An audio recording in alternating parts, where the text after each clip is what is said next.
ഇന്ന് ഞാൻ വന്നിട്ടുള്ളത് ഒരു പിടി തേങ്ങയും കുറച്ച് ബ്രെഡും ഉണ്ടെന്നുണ്ടെങ്കിൽ നിമിഷങ്ങൾക്കുള്ളിൽ ഉണ്ടാക്കാൻ പറ്റിയിട്ടുള്ളൊരു കിട്ടു സ്നാക്കുമായിട്ടാണ്.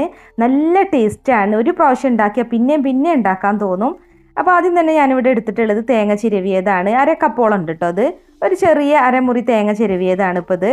ഞാനിപ്പോൾ തേങ്ങ ചിരവിയത് മിക്സിയുടെ ജാറിലിട്ടിട്ടാണ് കേട്ടോ, അതുകൊണ്ടാണ് ഇങ്ങനെ ഇരിക്കുന്നത്. പിന്നെ ഇതിലേക്ക് 1/4 കപ്പ് പഞ്ചസാരയാണ് ചേർക്കുന്നത്. പഞ്ചസാര പൊടിക്കൊന്നും വേണ്ട, അങ്ങനെ തന്നെ ഇട്ടാൽ മതി. പിന്നെ ചേർക്കുന്നത് ബ്രെഡ് പൊടിച്ചതാണ്, 1 കപ്പാണ് കേട്ടോ. അപ്പോൾ ബ്രെഡിൻ്റെ അരികവശം കൂടി ചേർത്തിട്ട് പൊടിച്ചതുകൊണ്ടാണ് ബ്രൗൺ കളർ ഇരിക്കുന്നത്. ഒരു 4-5 ബ്രെഡ് പൊടിച്ചെടുത്താൽ മതി, ചെറുത്.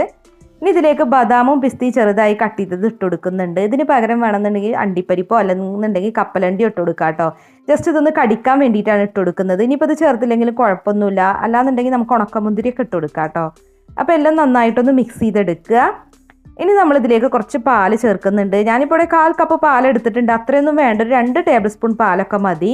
അപ്പോൾ ഇതൊന്ന് ജസ്റ്റ് ഒന്ന് നനയാൻ വേണ്ടിയിട്ടാണ് കേട്ടോ. നമുക്കിതൊന്ന് ഉരുട്ടിയെടുക്കാൻ പാകത്തിന് ജസ്റ്റ് നനയാൻ വേണ്ടിയിട്ട് കുറച്ച് പാൽ, 2 ടേബിൾ സ്പൂൺ പാൽ തന്നെ വേണ്ടി വരില്ല.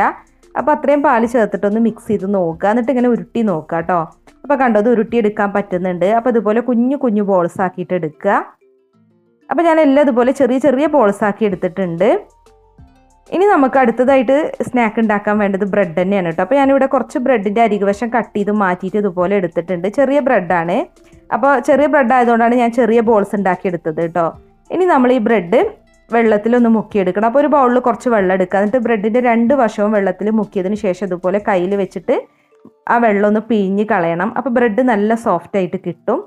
ഇനി നമ്മൾ ഉണ്ടാക്കി വെച്ചിട്ടുള്ള ബോൾ ഇതിൽ വെച്ചിട്ട് ഇതൊന്ന് കവർ ചെയ്തെടുക്കുക. അപ്പോൾ ബ്രെഡ് സോഫ്റ്റ് ആയിട്ടാണ് ഇരിക്കുന്നത്. അപ്പോൾ നമുക്ക് നല്ല പോലെ തന്നെ കവർ ചെയ്തിട്ട് ഇതുപോലെ ഉരുട്ടി ബോൾസിൻ്റെ ഷേപ്പിലാക്കി എടുക്കാൻ പറ്റും.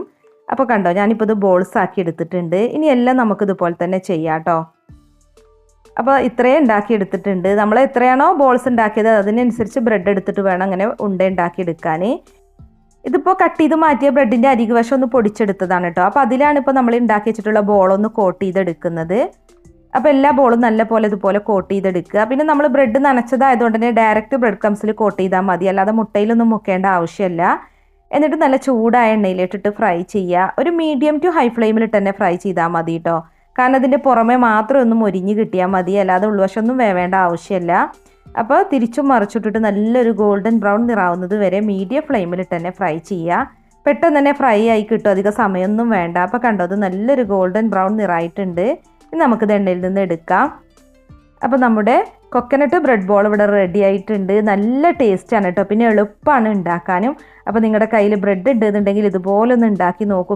പിന്നെ എപ്പോഴും ഇതുപോലെ ഉണ്ടാക്കാൻ തോന്നും കേട്ടോ. അത്രയ്ക്കും ടേസ്റ്റാണ്. അപ്പോൾ നിങ്ങൾ ട്രൈ ചെയ്ത് നോക്കിയിട്ടുള്ള ഫീഡ്ബാക്ക് ഒന്ന് അറിയിക്കണം കേട്ടോ. പിന്നെ നമ്മുടെ വീഡിയോസൊക്കെ കണ്ടിട്ട് ഇഷ്ടപ്പെടുന്നുണ്ടെങ്കിൽ ഒന്ന് ലൈക്ക് ചെയ്യുക. പിന്നെ നിങ്ങളുടെ ഫ്രണ്ട്സിനും റിലേറ്റീവ്സിനും ഒക്കെ ഒന്ന് ഷെയർ ചെയ്ത് കൊടുക്കണം കേട്ടോ. പിന്നെ നിങ്ങളുടെ അഭിപ്രായങ്ങളൊന്ന് കമൻറ്റ് ചെയ്യുക. ഇപ്പോൾ കണ്ടോ, അതിൻ്റെ ഫില്ലിങ്സ് നല്ല ടേസ്റ്റാണ് കേട്ടോ. നമ്മൾ ഈ സ്നാക്ക് കടിക്കുമ്പോൾ അതിൻ്റെ ഉള്ളിലത്തെ ഫില്ലിങ്സും കൂടി നമുക്കിങ്ങനെ കഴിക്കാൻ കിട്ടും. അപ്പോൾ നല്ലൊരു ടേസ്റ്റാണ്. പിന്നെ നമ്മൾ ചേർത്തിട്ടുള്ള പിസ്തയും ബദാമും ഉണ്ടല്ലോ, അതൊക്കെ ഇങ്ങനെ കടിക്കാൻ കിട്ടുമ്പോൾ ഒരു വേറെ ലെവൽ ടേസ്റ്റാണ്.